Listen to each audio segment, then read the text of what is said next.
Hermeticism philosophy collection, the Kabbalion, Corpus Hermeticum, the Emerald Tablets of Thoth the Atlantean, and the Life and Teachings of Hermes Trismegistus, written by 3 initiates, Hermes Trismegistus, M. Doriel, Manly P. Hall, and CSA Publishing. Translated by G.R.S. Mead. Narrated by Roberto Scarlato. Introduction. Chapter 1. Hermeticism in a Nutshell. The popular conception of a hermit involves a person living in solitude, shunning the company of his fellows, and this is no wonder, as the patron of Hermeticism, a philosophical system which commonly emphasizes primeval and divine wisdoms, invented a magical seal to keep vessels airtight.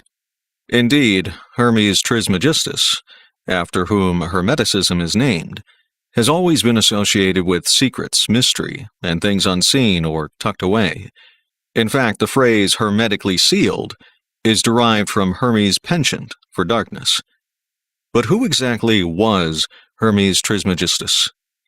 And what is his connection to the school of philosophical thought that birthed the disciplines of alchemy and astrology?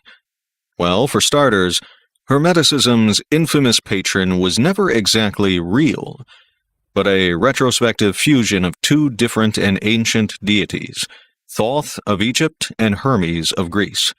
Thoth was one of the principal gods of ancient Egypt, representative of cultural achievement, and thought of as the earthly ambassador of the moon.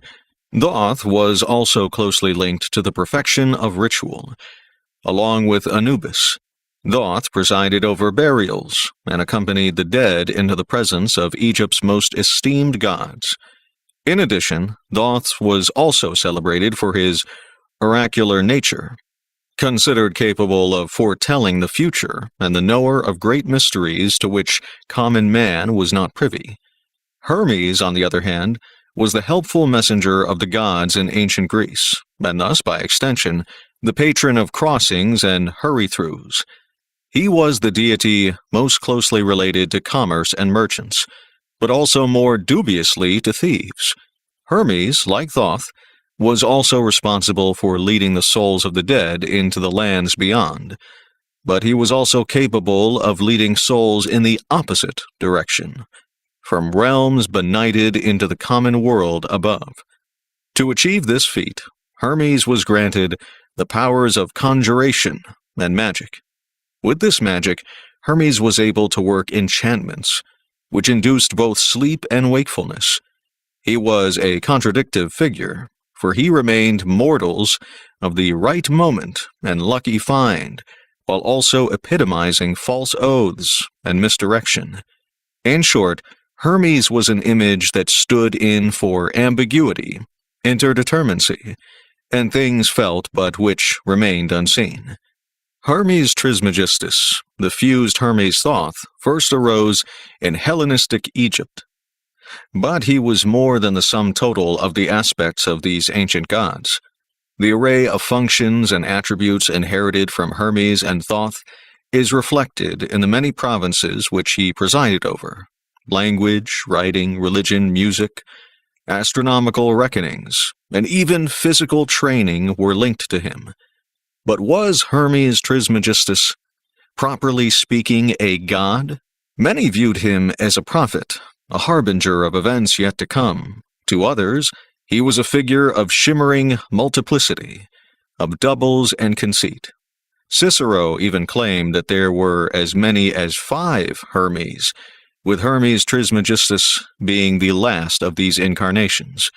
Whether god, prophet, or sage, the writings we now consider Hermetic bear his name and seal, and even some of his mysterious aspects.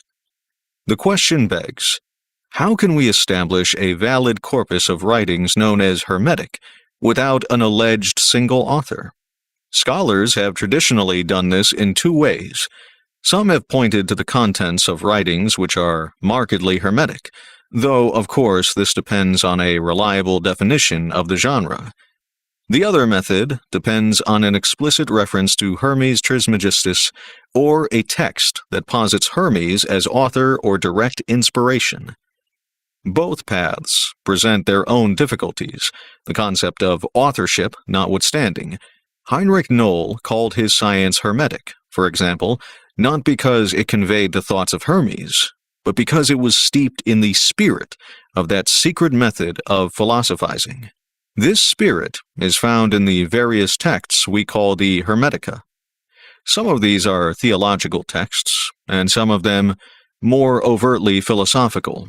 Others contain what verges on the fantastic, teachings and musings on magic, astrology, and alchemy.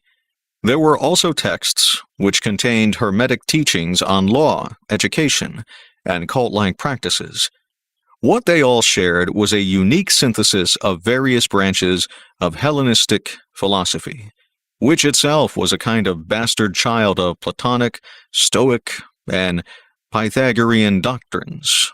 With this in mind, it is difficult to conceive of how Hermeticism developed into a rubric, a unity of those which has endured to this very day. Nevertheless, it is possible to identify an essence that runs through the Hermetica. The essence of Hermetic is theological-philosophical, a principle guided by the notion that the world is divided by two contrasting poles. One is darkness, chaos, and unpredictability, what the Hermetic-minded may call damp nature, while the other is associated with all things light, ordered, and defined.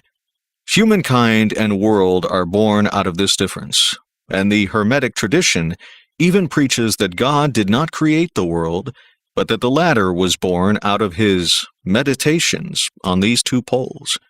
Hermetic philosophy is grounded in opposites, and while it is anthropological in outlook, its anthropological elements are tied to the doctrine of body and spirit, to material things seen and higher things which surpass human vision. Again, the polar divide between dark and light plays a pivotal role. It is man's responsibility to recognize that he consists of atoms both spiritual and corporeal. He can shed his earthly nature and transcend to higher spheres of being. In this sense, Hermetic philosophy anticipates both Henry David Thoreau's transcendentalism and offshoots of modern continental philosophy, such as existential phenomenology, and certain New Age variants. Chapter 2. The Hermetica. What texts make up the Hermetica corpus? First and foremost, the Corpus Hermeticum is a collection of 18 tractates, writings in Greek found in Byzantine manuscripts from the 14th and 16th centuries, though they were purportedly originally composed sometime between c. 100 and c. 300 CE. While these tractates do not share a single author, they often refer to one another in what is marked atmosphere of collaboration. Perhaps the most famous of all the works gathered under the umbrella of Hermeticism, the Corpus Hermeticum, as quoted by many thinkers influenced by Hermeticism in the 2nd and 3rd centuries on, and has had a tremendous impact on the Western esoteric tradition at large. It is considered one of the key works to color the Renaissance and Reformation. Another important Hermetic work is the Asclepius, which became widespread in the 12th century. Originally titled Perfect Discourse, the Asclepius belonged to the theological-philosophical category and formed many a devotee's conceptions of the Hermetic tradition throughout the Middle Ages. It mainly survives in its translated form, though some fragments in Greek and Coptic, a group of languages descended from the ancient Egyptian tongue, do exist to this day. It is also not uncommon to find Hermetic writings nestled in with the more conventional treatises of the Church Fathers. For example, Tertullian, Lactantius, and the esteemed Augustine all handed down fragments of the Hermetic doctrine, but it was perhaps the pedagogical effects of Johannes Stobaeus, that above all preserve the wisdoms we loosely attribute to Hermes Trismegistus. A large body of Greek philosophy, poetry, and historical literature was compiled by Stobaeus for the sake of his son's education, and many of these works were attributed to Hermes. What makes Stobaeus's collection unique is that, while containing a good deal of theological and philosophical treatise, mixed in are excerpts of a more technical nature like The Daughter of the Cosmos and The Pupil of the Cosmos, both of which flirt with astrological concerns and considerations. The technical category of the Hermetica Technical designates text whose central feature may be one of astrology, medicine, alchemy, and magic. The technical Hermetica have a clearly practical bent, whereas the religio-philosophical variety are meant to convey moral teachings. Contrary to how we now view activities such as alchemy and magic in the bygone days of ancient Greece and Egypt, their practitioners saw themselves as very much working in the real world. Alchemists sought to transform common or base metals into noble varieties, such as gold or platinum. Likewise, magicians strive to manipulate the natural world, often through the sheer force of their wills. Magic, for both Greeks and Egyptians alike, was a means of bringing the manifest world into being, and was closely associated with the powers of language. What the technical and religio-philosophical texts of the Hermetica have in common is that they express the crux of what we have come to accept as Hermes Trismegistus's philosophical outlook, namely the ability to stay within the folds between reality and fancy, the orderable and the chaotic, to abide in enigma. Nevertheless, is it possible to determine a common core which would allow one to say this is Hermetic and that not? Like many of the isms spread across academic disciplines, such as Platonism, anarchism, or animism, Hermeticism can be hard to grasp. As one scholar once suggested, it is a philosophy without corners or edges, constantly at risk to bleed into disciplines and practices far and wide. Chapter 3. The Ring Dance. Hermes was in essence a preacher of theology and philosophy. In the first tractate of the Corpus Hermeticum, Hermes expounds on mystical visions in which he is visited by divine spirits, slithering, ethereal things residing beyond the sensual apprehension of man. The text concludes with what is almost a missionary's pledge to convey his newfound knowledge to the world. Hermes claims he has seen a truth that needs articulated through language, the logos, which transmits the unsayable into the sayable. Language, according to the Hermetic tradition, is not a transcription of reality as it is given to sense, but rather a tool used to point in the direction of the divine, offering glimpses of a realm that eclipses sense. Nevertheless, Hermes' mission remains exclusive. This knowledge is meant for a select few, students and listeners, who have ears for the extrasensory. Thus, the Hermetica possesses a certain charge, much like the imperative famously issued by Rainer Maria Rilke's Apollo.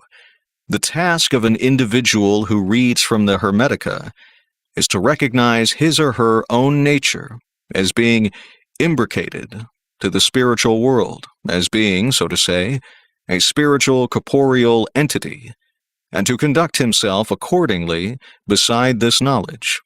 As is evident in the teachings espoused by Hermes and those in his spirit, when man recognizes his spiritual capacity and makeup, he can transcend his earthly bonds, becoming more God than man. This unity of self, God, and the natural world developed around the polar relationship of spirit and body necessarily leads human being from nature to God and back again, for God gives form to nature. In Hermetic philosophy, binaries disintegrate, and initiates are left with a worldview of the One. Readers of the Hermetica are knowing men sick, and the knowing man understand to let his spirit rule over the desires of his body. In this way, cosmology, anthropology, and theology enter a ring dance, a holistic model which refuses a clear definition or discipline. Chapter 4. Man and His Cosmos. The Asclepius, composed sometime in the 2nd or 3rd century CE, is an exemplar of Hermes' model of spirit and body. In it, Hermes, Asclepius, Ammon, and Tet are having a conversation concerning man's being, the topic having been brought about by the mysterious fragment, "All is part of one," or "one is all." Adamant that this statement is not a case of mere poeticizing, or the fancy of one possessed of a silver tongue, these learned figures ponder the words as if it were a maxim handed down from a divine source, something to be heeded, something to live by.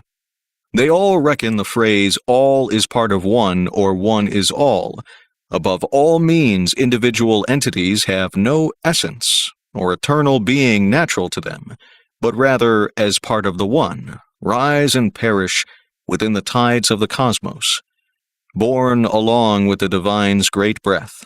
Man, on the other hand, is a special kind of individual entity. Hermes is quick to praise man as a great wonder, capable of embodying aspects both ephemeral and lasting. This quality of man is worthy of praise, even worship. Yet man's essence is also a burden. Not only must he cultivate, build, and maintain the fruits and fortifications of earth, but he must also acquire knowledge of God and nature, which is a task considerably harder than the former. The spiritual side of man, according to Hermes in the Asclepius, endows him with freedom and dignity, for it stems from the holy ether. Unlike the base things of the world, man is not subject to destiny. He can, because of his dualistic nature, care for the ugliness of corporeal existence, all the while celebrating the unchanging spheres of the divine. The cultivation of the earth is man's true burden. Hermes contends that man's nature is essentially spirit, and his longings all tend in that direction. Man, thus, has a curious relationship with death, for that is the one thing that can release him from his natural bondage. Human beings are not only distinguished from the animals and things which populate the earth, but from the gods as well, for man has the virtue of possessing a body through which he can materially engage with the world. While the gods are pure intelligence, man's constitution is divided. That is what gives him the very special ability to represent the holy in images, to objectify that which is other to him. As such, in the Hermetic tradition, the body cannot be viewed with anything resembling contempt. Rather, it is the Archimedean point from which human being accesses and organizes its world. Even the act of sexual intercourse, perhaps the basest or most primal of its kind, is related to the divine realms and the inspiration to create. Yet, in the final accounting, man can never become emancipated from his spiritual component. The crux of Hermeticism lies in this very concept, the cosmos, as the prime example of order and perfection, can and will disintegrate if man does not face existence with piety and clarity. Thus, man's care for the cosmos, and by extension Earth, is grounded in his capacity to exercise both body and spirit. Chapter 5. Fruits and Wares. This collection of philosophic treatises provides readers with 4 well-known texts illuminate with the spirit of Hermes' thought. Meant to be first and foremost comprehensive and accessible to the neophyte, there is nevertheless enough meat for the seasoned reader of the Hermetica to sink their teeth into. The Kybalion is a text first published in 1908 that claims to directly convey the teachings of Hermes Trismegistus. It is a work steeped in philosophical mentalism, and while it obviously shares much of the virtues associated with the standard Hermetic texts of the ancient era, the Kybalion is interesting for its engagement with a number of modern occultist ideas, such as the notion of gendered polar opposites. Because of this, the Kybalion is a great example of the way contemporary authors and thinkers have engaged with and developed the spirit of the bygone Hermes. The Corpus Hermeticum, as already mentioned, is a small selection of the extant texts that are attributed to Hermes Trismegistus, having greatly influenced the entire tradition of esotericism. The Hermeticum is a must-read for anyone even mildly interested in Hermetic philosophy. Mostly presented in the form of a dialogue, the texts which comprise the Hermeticum thus come with a high degree of readability and give readers a sense of Hermes' voice. The Emerald Tablets of Thoth and the Atlantean have a storied heritage, dating all the way back to the dawn of mankind, some 36,000 years BC, though this edition was translated recently by Dr. Michael Boreal, a celebrated spiritual teacher with a firm grasp of Hermes' spirit, or current of thought. Also provided are a series of interpretations by Boreal, a boon for any studying or interested in the atmosphere of ancient Egypt, or the beginnings of geometric thought. The Life and Teachings of Thoth Hermes Trismegistus simply delves more deeply into what this introduction only outlined. While an author's biographical details are rarely a pretext for deeper analysis, the reader will surely benefit from a fuller account of Hermes' life and his impact on the development of modern philosophical thinking. The Kybalion, a study of the Hermetic philosophy of ancient Egypt and Greece. 3 initiates. Introduction. We take great pleasure in presenting to the attention of students and investigators of the secret doctrines this little work based upon the world-old Hermetic teachings. There has been so little written upon this subject, notwithstanding the countless references to the teachings in the many works upon occultism, that the many earnest searchers for the arcane truths will doubtless welcome the appearance of this present volume. The purpose of this work is not the enunciation of any special philosophy or doctrine, but rather is to give to the students a statement of the truth that will serve to reconcile the many bits of occult knowledge that they may have acquired, but which are apparently opposed to each other, and which often serve to discourage and disgust the beginner in the study. Our intent is not to erect a new temple of knowledge, but rather to place in the hands of the student a master key with which he may open the many inner doors in the temple of mystery through the main portals he has already entered.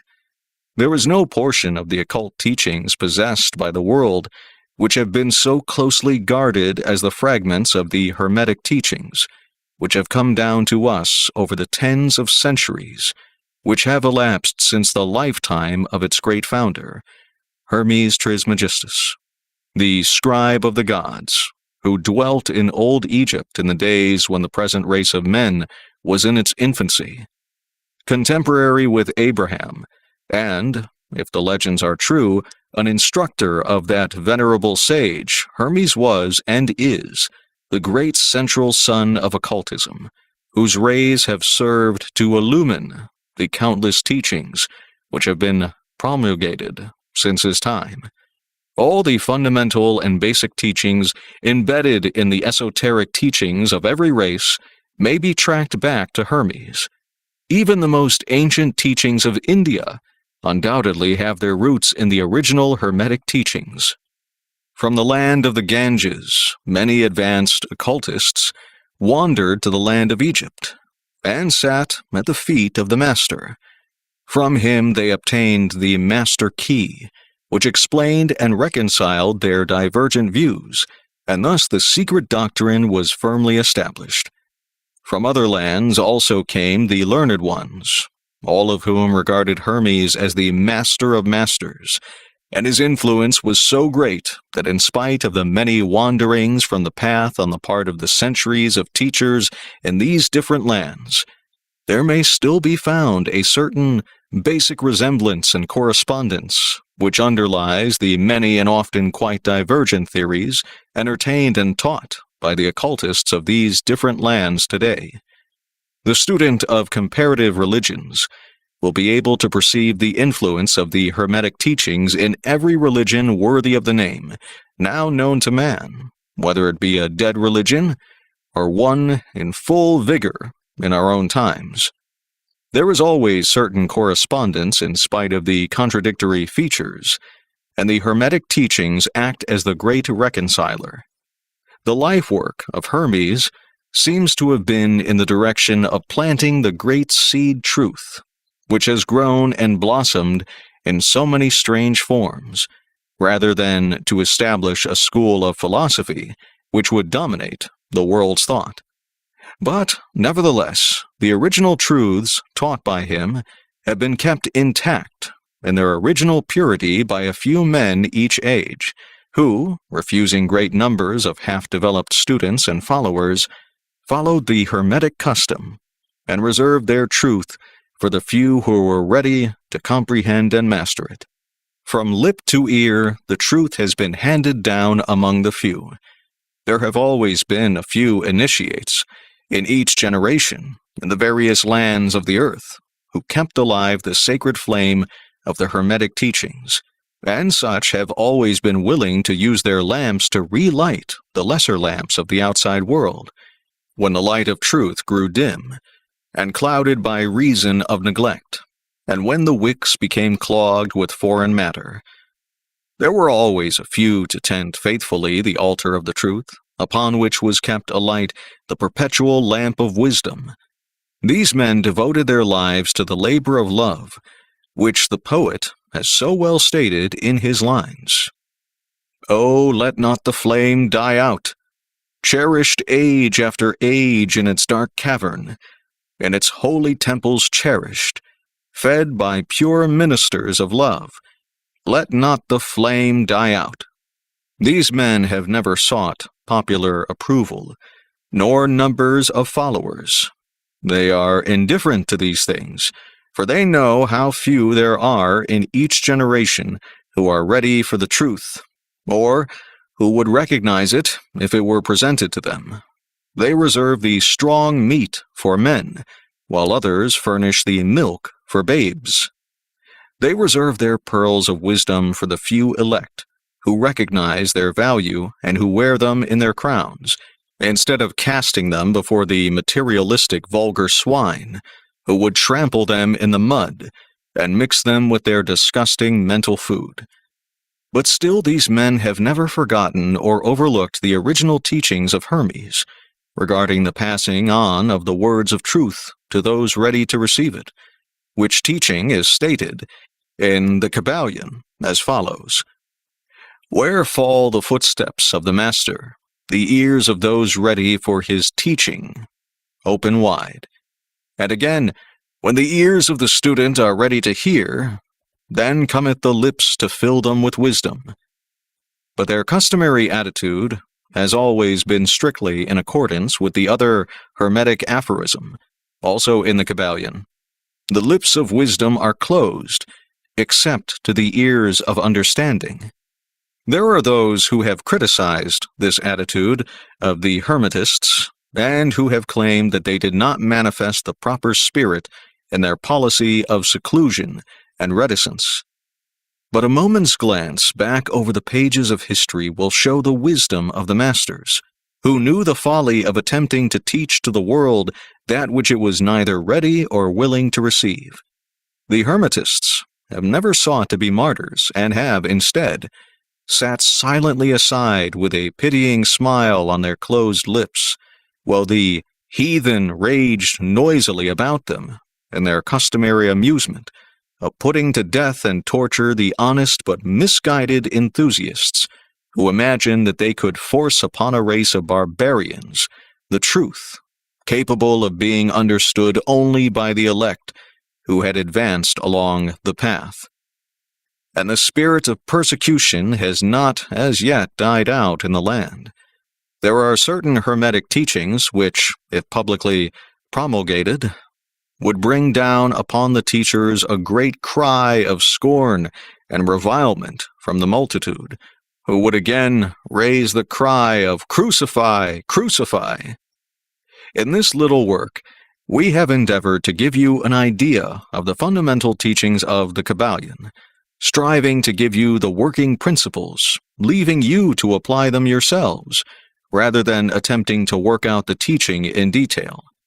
If you are a true student, you will be able to work out and apply these principles. If not, then you must develop yourself into one, for otherwise the Hermetic teachings will be as words to you. Chapter 1. The Hermetic Philosophy. The lips of wisdom are closed, except to the ears of understanding. The Kybalion. From old Egypt have come the fundamental esoteric and occult teachings which have so strongly influenced the philosophies of all races, nations, and peoples for several thousand years. Egypt, the home of the pyramids and the Sphinx, was the birthplace of the hidden wisdom and mystic teachings. From her secret doctrine all nations have borrowed: India, Persia, Chaldea, Media, China, Japan, Assyria, ancient Greece and Rome, and other ancient countries partook liberally at the feast of knowledge which the hierophants and masters of the land of Isis so freely provided for those who came prepared to partake of the great store of mystic and occult lore which the masterminds of that ancient land had gathered together. In ancient Egypt dwelt the great adepts and masters who have never been surpassed, and who seldom have been equaled during the centuries that have taken their processional flight since the days of the great Hermes. In Egypt was located the great lodge of lodges of the mystics. At the doors of her temples entered the neophytes, who afterward, as hierophants, adepts, and masters, traveled to the four corners of the earth, carrying with them the precious knowledge which they were ready, anxious, and willing to pass on to those who were ready to receive the same. All students of the occult recognize the debt that they owe to these venerable masters of that ancient land. But among these great masters of ancient Egypt, there once dwelt one of whom masters hailed as the Master of Masters. This man, if man indeed he was, dwelt in Egypt in the earliest days. He was known as Hermes Trismegistus. He was the father of the occult wisdom, the founder of astrology, the discoverer of alchemy. The details of his life story are lost to history, owing to the lapse of the years, though several of the ancient countries disputed with each other in their claims to the honor of having furnished his birthplace, and this thousands of years ago. The date of his sojourn in Egypt, and that his last incarnation on this planet, is not now known, but has been fixed at the early days of the oldest dynasties of Egypt, long before the days of Moses. The best authorities regard him as a contemporary of Abraham, and some of the Jewish traditions go so far as to claim that Abraham acquired a portion of his mystic knowledge from Hermes himself. As the years rolled by after his passing from this plane of life, tradition recording that he lived 300 years in the flesh, the Egyptians deified Hermes and made him one of their gods under the name of Thoth. Years after, the people of ancient Greece also made him one of their many gods, calling him Hermes, the god of wisdom. The Egyptians revered his memory for many centuries, yes, tens of centuries, calling him the scribe of the gods, and bestowing upon him distinctively his ancient title Trismegistus, which means the thrice great, the great-great, the greatest great, etc. In all the ancient lands, the name of Hermes Trismegistus was revered, the name being synonymous with the fount of wisdom. Even to this day, we use the term hermetic in the sense of secret, sealed so that nothing can escape, etc. And this by reason of the fact that the followers of Hermes always observed the principle of secrecy in their teachings. They did not believe in casting pearls before swine, but rather held to the teaching milk for babes, meat for strong men, both of which maxims are familiar to readers of the Christian scriptures, but both of which had been used by the Egyptians for centuries before the Christian era. And this policy of careful dissemination of the truth has always characterized the Hermetics, even unto the present day. The Hermetic teachings are to be found in all lands among all religions, but never identified with any particular country, nor with any particular religious sect. This because of the warning of the ancient teachers against allowing the secret doctrine to become crystallized into a creed. The wisdom of this caution is apparent to all students of history.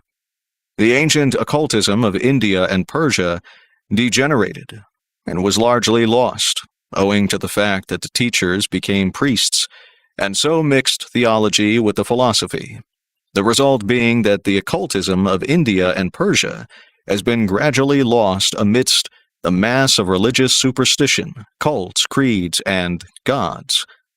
So it was with ancient Greece and Rome. So it was with the Hermetic teachings of the Gnostics and early Christians, which were lost at the time of Constantine, whose iron hand smothered philosophy with a blanket of theology, losing to the Christian Church that which was its very essence and spirit, and causing it to grope throughout several centuries before it found the way back to its ancient faith. The indications apparent to all careful observers in this 20th century being that the Church is now struggling to get back to its ancient mystic teachings. But there were always a few faithful souls who kept alive the flame, tending it carefully, and not allowing its light to become extinguished. And thanks to these staunch hearts and fearless minds, we have the truth still with us. But it is not found in books to any great extent. It has been passed along from master to student, from initiate to hierophant, from lip to ear. When it was written down at all, its meaning was veiled in terms of alchemy and astrology, so that only those possessing the key could read it aright. This was made necessary in order to avoid the persecutions of the theologians of the Middle Ages, who fought the secret doctrine with fire and sword, stake, gibbet, and cross. Even to this day, there will be found but few reliable books on the Hermetic philosophy, although there are countless references to it in many books written on various phases of occultism. And yet, the Hermetic philosophy is the only master key which will open all the doors of the occult teachings. In the early days, there was a compilation of certain basic Hermetic doctrines, passed on from teacher to student, which was known as the Kabbalion, the exact significance and meaning of the term having been lost for several centuries. This teaching, however, is known to many to whom it has descended, from mouth to ear, on and on throughout the centuries. Its precepts have never been written down or printed, so far as we know. It was merely a collection of maxims, axioms, and precepts, which were non-understandable to outsiders, but which were readily understood by students after the axioms, maxims, and precepts had been explained and exemplified by the Hermetic initiates to their neophytes. These teachings really constituted the basic principles of the art of Hermetic alchemy, which, contrary to the general belief, dealt in the mastery of mental forces rather than material elements, the transmutation of one kind of mental vibrations into others, instead of the changing of one kind of metal into another. The legends of the philosopher's stone, which would turn base metal into gold, was an allegory relating to Hermetic philosophy, readily understood by all students of true Hermeticism. In this little book, of which this is the first lesson, we invite our students to examine into the Hermetic teachings as set forth in the Kybalion, and as explained by ourselves, humble students of the teachings who, while bearing the title of initiates, are still students at the feet of Hermes, the Master. We herein give you many of the maxioms, axioms, and precepts of the Kybalion, accompanied by explanations and illustrations which we deem likely to render the teachings more easily comprehended by the modern student, particularly as the original text is purposely veiled in obscure terms. The original maxims, axioms, and precepts of the Kybalion are printed herein, in italics, the proper credit being given. Our own work is printed in the regular way, in the body of the work. We trust that the many students to whom we now offer this little work will derive as much benefit from the study of its pages as have the many who have gone on before, treading the same path to mastery throughout the centuries that have passed since the times of Hermes Trismegistus, the Master of Masters, the Great, and the words of the Kybalion. Where fall the footsteps of the Master, the ears of those ready for his teaching open wide. The Kybalion. When the ears of the student are ready to hear, then cometh the lips to fill them with wisdom. The Kybalion. So that according to the teachings, the passage of this book to those ready for the instruction will attract the attention of such as are prepared to receive the teaching. And likewise, when the pupil is ready to receive the truth, then will this little book come to him or her. Such is the law. The Hermetic principle of cause and effect, and its aspect of the law of attraction, will bring lips and ear together, pupil and book in company. So mote it be. Chapter 2. The 7 Hermetic Principles. The principles of truth are 7. He who knows these, understandingly, possesses the magic key before whose touch all the doors of the temple fly open. The Kybalion. The 7 Hermetic principles upon which the entire Hermetic philosophy is based are as follows. 1. The principle of mentalism. 2. The principle of correspondence. 3. The principle of vibration. 4. The principle of polarity. 5. The principle of rhythm. 6. The principle of cause and effect. 7. The principle of gender. These 7 principles will be discussed and explained as we proceed with these lessons. A short explanation of each, however, may as well be given at this point. 1. The principle of mentalism. The all is mind. The universe is mental. The Kybalion. This principle embodies the truth that all is mind. It explains that the all, which is the substantial reality underlying all the outward manifestations and appearances which we know under the terms of the material universe, the phenomena of life, matter, energy, and, in short, all that is apparent to our material senses, is spirit, which in itself is unknowable and undefinable, but which may be considered and thought of as an universal, infinite, living mind. It also explains that all the phenomenal world or universe is simply a mental creation of the all, subject to the laws of created things, and that the universe, as a whole, and in its parts or units, has its existence in the mind of the all, in which mind we live and move and have our being. This principle, by establishing the mental nature of the universe, easily explains all of the varied mental and psychic phenomena that occupy such a large portion of the public attention, and which, without such explanation, are non-understandable and defy scientific treatment. An understanding of this great Hermetic principle of mentalism enables the individual to readily grasp the laws of the mental universe and to apply the same to his well-being and advancement. The Hermetic student is enabled to apply intelligently the great mental laws, instead of using them in a haphazard manner. With the master key in his possession, the student may unlock the many doors of the mental and psychic temple of knowledge and enter the same freely and intelligently.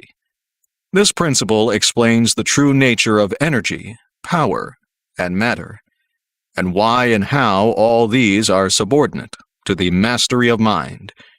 One of the old Hermetic masters wrote, long ages ago, "He who grasps the truth of the mental nature of the universe is well advanced on the path to mastery." And these words are as true today as at the time they were first written. Without this master key, mastery is impossible, and the student knocks in vain at the many doors of the temple. 2. The principle of correspondence. As above, so below. As below, so above. The Kabbalion. This principle embodies the truth that there is always a correspondence between the laws and phenomena of the various planes of being and life. The old Hermetic axiom ran in these words, "As above, so below. As below, so above." And the grasping of this principle gives one the means of solving many a dark paradox and hidden secret of nature. There are planes beyond our knowing, but when we apply the principle of correspondence to them, we are able to understand much that would otherwise be unknowable to us. This principle is of universal application and manifestation on the various planes of the material, mental, and spiritual universe. It is an universal law. The ancient Hermetists considered this principle as one of the most important mental instruments by which man was able to pry aside the obstacles which hid from view the unknown. Its use even tore aside the veil of Isis to the extent that a glimpse of the face of the goddess might be caught. Just as a knowledge of the principles of geometry enables man to measure distant suns and their movements while seated in his observatory, so a knowledge of the principle of correspondence enables man to reason intelligently from the known to the unknown. Studying the monad, he understands the archangel. 3. The principle of vibration. Nothing rests, everything moves, everything vibrates. The Kabbalion. This principle embodies the truth that everything is in motion, everything vibrates, nothing is at rest. Facts which modern science endorses, and which each new scientific discovery tends to verify. And yet this Hermetic principle was enunciated thousands of years ago by the masters of ancient Egypt. This principle explains that the differences between different manifestations of matter, energy, mind, and even spirit result largely from varying rates of vibration, from the all, which is pure spirit, down to the grossest form of matter. All is in vibration. The higher the vibration, the higher the position in the scale. The vibration of spirit is at such an infinite rate of intensity and rapidity that it is practically at rest, just as a rapidly moving wheel seems to be motionless. And at the other end of the scale, there are gross forms of matter whose vibrations are so low as to seem at rest.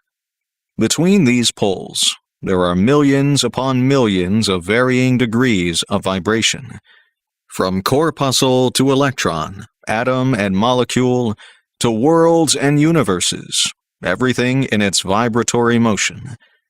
This is also true on the planes of energy and force, which are but varying degrees of vibration, and also on the mental planes, whose states depend upon vibrations, and even onto the spiritual planes. An understanding of this principle, with the appropriate formulas, enables Hermetic students to control their own mental vibrations as well as those of others. The masters also apply this principle to the conquering of natural phenomena in various ways. He who understands the principle of vibration has grasped the scepter of power, says one of the old writers. 4. The principle of polarity. Everything is dual. Everything has poles. Everything has its pair of opposites. Like and unlike are the same. Opposites are identical in nature, but different in degree. Extremes meet. All truths are but half-truths. All paradoxes may be reconciled. The Kabbalion. This principle embodies the truth that everything is dual. Everything has two poles. Everything has its pair of opposites, all of which were old Hermetic axioms. It explains the old paradoxes that have perplexed so many, which have been stated as follows. Thesis and antithesis are identical in nature, but different in degree. Opposites are the same, differing only in degree. The pairs of opposites may be reconciled. Extremes meet. Everything is and isn't at the same time. All truths are but half-truths. Every truth is half false. There are two sides to everything, etc., etc., etc. It explains that in everything there are two poles, or opposite aspects, and that opposites are really only the two extremes of the same thing, with many varying degrees between them. To illustrate, heat and cold, although opposites, are really the same thing, the differences consisting merely of degrees of the same thing. Look at your thermometer and see if you can discover where heat terminates and cold begins. There is no such thing as absolute heat or absolute cold. The two terms heat and cold simply indicate varying degrees of the same thing, and that same thing, which manifests as heat and cold, is merely a form, variety, and rate of vibration. So heat and cold are simply the two poles of that which we call heat, and the phenomena attendant thereupon are manifestations of the principle of polarity. The same principle manifests in the case of light and darkness, which are the same thing, the difference consisting of varying degrees between the two poles of the phenomena. Where does darkness leave off and light begin? What is the difference between large and small, between hard and soft, between black and white, between sharp and dull, between noise and quiet, between high and low, between positive and negative?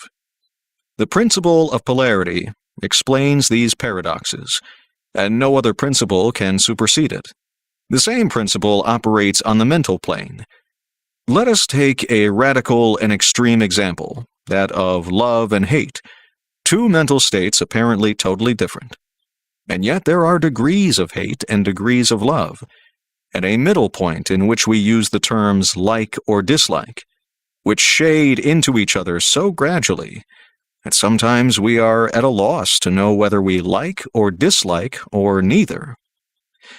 And all are simply degrees of the same thing, as you will see if you will but think a moment. And more than this, and considered of more importance by the Hermetists, it is possible to change the vibrations of hate to the vibrations of love in one's own mind and in the minds of others. Many of you who read these lines have had personal experiences of the involuntary rapid transition from love to hate, and the reverse, in your own case and that of others. And you will therefore realize the possibility of this being accomplished by the use of the will, by means of the Hermetic formulas. Good and evil are but the poles of the same thing, and the Hermetist understands the art of transmuting evil into good, by means of an application of the principle of polarity. In short, the art of polarization becomes a phase of mental alchemy known and practiced by the ancient and modern Hermetic masters. An understanding of the principle will enable one to change his own polarity, as well as that of others, if he will devote the time and study necessary to master the art. 5. The principle of rhythm. Everything flows, out and in. Everything has its tides. All things rise and fall. The pendulum swing manifests in everything. The measure of the swing to the right is the measure of the swing to the left. Rhythm compensates. The Kabbalion. This principle embodies the truth that in everything there is manifested a measured motion to and fro, a flow and inflow, a swing backward and forward, a pendulum-like movement, a tide-like ebb and flow, a high tide and low tide, between the two poles which exist in accordance with the principle of polarity described a moment ago. There is always an action and a reaction, an advance and a retreat, a rising and a sinking. This is in the affairs of the universe, suns, worlds, men, animals, mind, energy, and matter. This law is manifest in the creation and destruction of worlds, in the rise and fall of nations, in the life of all things, and finally in the mental states of man, and it is with this latter that the Hermetists find the understanding of the principle most important. The Hermetists have grasped this principle, finding its universal application, and have also discovered certain means to overcome its effects in themselves by the use of the appropriate formulas and methods. They apply the mental law of neutralization. They cannot annul the principle or cause it to cease its operation, but they have learned how to escape its effects upon themselves to a certain degree, depending upon the mastery of the principle. They have learned how to use it instead of being used by it. In this and similar methods consists the art of the Hermetists. The master of Hermetics polarizes himself at the point at which he desires to rest, and then neutralizes the rhythmic swing of the pendulum, which would tend to carry him to the other pole. All individuals who have attained any degree of self-mastery do this to a certain degree, more or less unconsciously, but the master does this consciously, and by the use of his will, and attains a degree of poise and mental firmness almost impossible of belief on the part of the masses, who are swung backward and forward like a pendulum. This principle and that of polarity have been closely studied by the Hermetists, and the methods of counteracting, neutralizing, and using them form an important part of the Hermetic mental alchemy. 6. The principle of cause and effect. Every cause has its effect. Every effect has its cause. Everything happens according to law. Chance is but a name for law not recognized. There are many planes of causation, but nothing escapes the law. The Kabbalion. This principle embodies the fact that there is a cause for every effect, an effect from every cause. It explains that everything happens according to law, that nothing ever merely happens, that there is no such thing as chance, that while there are various planes of cause and effect, the higher dominating the lower planes, still nothing ever entirely escapes the law. The Hermetists understand the art and methods of rising above the ordinary plane of cause and effect to a certain degree, and by mentally rising to a higher plane, they become causers instead of effects. The masses of people are carried along, obedient to environment, the wills and desires of others, stronger than themselves, heredity, suggestion, and other outward causes, moving them about like pawns on the chessboard of life. But the masters, rising to the plane above, dominate their moods, characters, qualities, and powers, as well as the environment surrounding them, and become movers instead of pawns.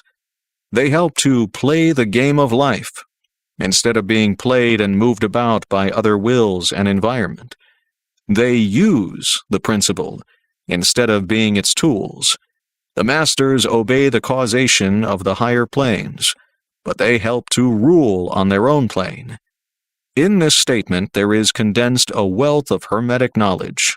Let him read who can. 7.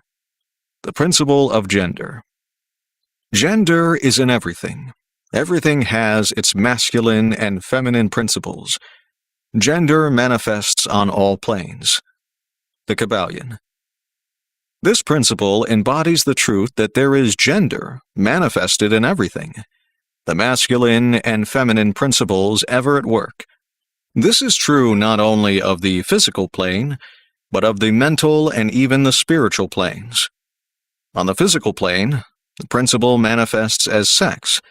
On the higher planes, it takes higher forms, but the principle is ever the same.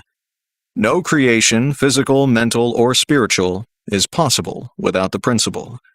An understanding of its laws will throw light on many a subject that has perplexed the minds of men. The principle of gender works ever in the direction of generation, regeneration, and creation. Everything and every person contains the two elements or principles, or this great principle, within it, him or her. Every male thing has the female element also.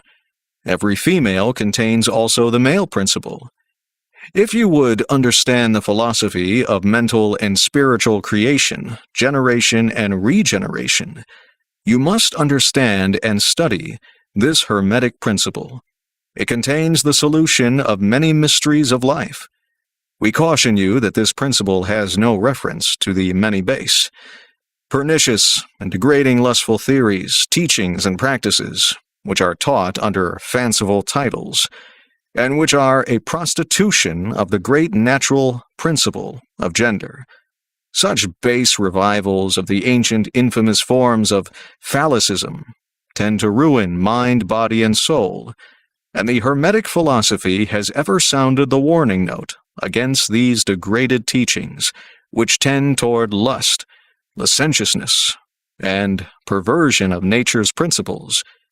If you seek such teachings, you must go elsewhere for them. Hermeticism contains nothing for you along these lines. To the pure, all things are pure. To the base, all things are base.